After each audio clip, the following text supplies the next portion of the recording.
Hi there and welcome back to Lex Sustenial. My name is Michael Torrance. Today I'd like to talk to you about a great book that I read. It's called Corporate Social Responsibility, A Legal Analysis, and this is it right here. It's a really interesting book because I think it's the first of its kind. When I saw it, I was really excited because it's the first book that I've seen that actually focuses on what CSR means from a legal perspective. And the authors make a really valiant attempt to try to define the subject for lawyers, and they also give some very useful frameworks for searching for and understanding sources, potential sources of law, or at least sources of CSR obligations that can be used to advise clients. It's not a panacea though, as I'll later discuss, and is also on my blog I discuss. Because it spends a lot of time just trying to get over the basic question of whether or not lawyers should even care about CSR. Because unfortunately that's been the real question that most lawyers have had, and unfortunately that's meant that the concept of CSR and sustainability has really just passed lawyers by. So anyways, getting back to the book itself, it's written by three guys, each of whom have a legal background and also a background in CSR. Michael Kerr is a sustainability consultant operating out of Montreal. Richard Janda is a professor at McGill University, and he writes a lot of great articles on CSR related topics. And the third author is a guy by the name of Chip Pitts, who is a lecturer at Stanford, but formerly was an in-house counsel for Nokia and actually headed up the development of their corporate social responsibility mandate at Nokia in the 90s. So each of these guys have a good experience either practically or theoretically in this field, and they've combined that I think to good effect in putting together this very useful book. The authors work by identifying what they call 7 core principles, legal principles of CSR. The first principle they call sustainable and integrated management, basically of CSR, which is sort of a corporate governance theme. The second concept they talk about is stakeholder engagement, which is huge for CSR, probably the most important concept for CSR, stakeholder engagement. The third topic that they discuss, or principle, is transparency, which talks about sustainability reporting, non-financial reporting. The fourth they talk about is what they call consistent best practices, which basically delves into the idea of beyond compliance with legal expectations into the sometimes heightened expectations of CSR. The fifth concept is the precautionary principle, which relates to environmental law topics.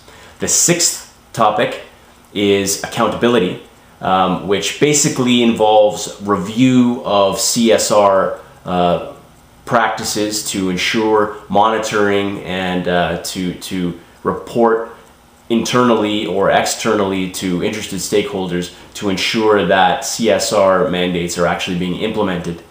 And the final principle that they talk about is community investment, which has most often been associated with CSR, basically charity and supporting community groups, but the authors, I think rightly, take pains to say that that is not all that CSR entails, and that the other 6 principles are just as important, if not more important, for a sound CSR program. Now, the basic thesis of the book, I think, can be summarized in 2 parts, really. There's 2 parts to it. The first is that CSR, from a legal perspective, should be viewed as a sort of lex mercatoria, or a customary type of law, commercial law, that is developing within and amongst corporations themselves, in the same way that lex mercatoria evolved in the Middle Ages and actually began to be incorporated in the common law. The second part of their thesis refers to CSR as being a form of self-regulation in the shadow of the law, as the authors say. And what that means is that it is essentially a set of obligations that arise, again, amongst corporations themselves, not from any centralized authority or legislative source, but that it operates in the shadow of the law, meaning that if these sorts of obligations are not effectively managed, then the law may intervene, either with sanctions or with new legislation. So that dual thesis is very interesting, and I think it's quite a good start. But unfortunately, where the book appears to be lacking, and not surprisingly because it's in the most difficult area of CSR, and that's in terms of the actual substance. What does CSR mean? What does compliance mean? How does a company know whether or not they've actually complied with these CSR types of obligations? The author spent a lot of time talking about whether or not CSR ought to be dealt with in a legal framework or in a legal context. And I think that was a necessary discussion for them to have, because as I noted at the outset, lawyers have had a very difficult time understanding CSR and have, it seems to me at least, abrogated entirely their duty, if you will, to their clients to consider these sorts of obligations in the provision of legal advice. And it's probably for good reason, in the sense that these aren't typical legal obligations, and they may not be legal obligations at all. But that being said, they are still social obligations that corporate clients are still expected to meet.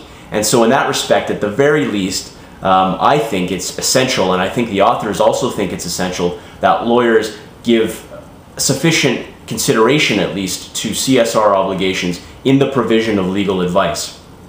So a lot of discussion goes into how CSR, or whether CSR ought to be a field of study in law. I think the authors do a good job of advocating for why it should be, but unfortunately that discussion tends to supersede a discussion that goes beyond the ought and goes into the question of what or how. What is CSR and how should it be implemented? Which I think will just be for future books, either from these authors or from other authors, to deal with. In terms of who would be interested in this book, I think that it will be of interest, it ought to be of interest to all legal practitioners out there who have a corporate practice, because it is addressing a new field that is very important for businesses, but has not been given, I think, sufficient consideration by lawyers. It will be of particular interest to in-house counsel who have to deal with corporate social responsibility and sustainability issues in their day-to-day operations, and who aren't able to get sufficient legal advice from legal practitioners, because unfortunately the real, it seems, experts in this field to date have been mostly management consultants and accountants who don't have sufficient legal background to be able to advise on the interrelationship between CSR and law. So for an in-house counsel lawyer who has to deal with these issues, this would be a great primer for them. And in addition to these, I think academics, both in law and in business, should also have a look at this book, because it really brings into full view the interdisciplinary side of CSR. And particularly for business professors or academics, they may think that this is an over-legally or legalistic analysis of the topic. I would say keep an open mind on that one, because I think further consideration will show that CSR does have a character that is highly reminiscent, if not identical, to law, as I've discussed in earlier blogs. And in any event, legal aspects are going to overlap and interplay with CSR no matter what perspective you're coming at this from. So in closing, I'd very highly recommend this book, and thank you all for listening.